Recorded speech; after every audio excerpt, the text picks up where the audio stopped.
ನಿಂದು ತಾಯಿ ಗುಣ ತೀರೋದಿಲ್ಲ ಋಣ, ನೀನು ನಮ್ಮ ಪಾಲಿಗೆ ಎಂದು ದೇವ್ರಯ್ಯ.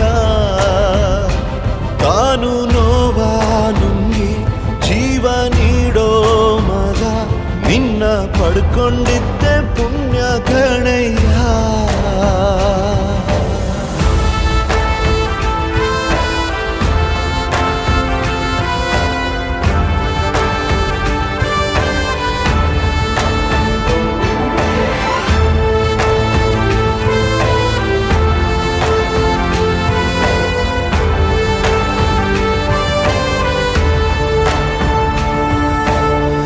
ಅನ್ನ ಕೊಡೋ ಭೂಮಿನು ಹೊಗಳುತ್ತಿದೆ ನಿನ್ನನ್ನು, ಊರನ್ನೇ ಬೆಳಗೋ ವಜ್ರ ನೀನು.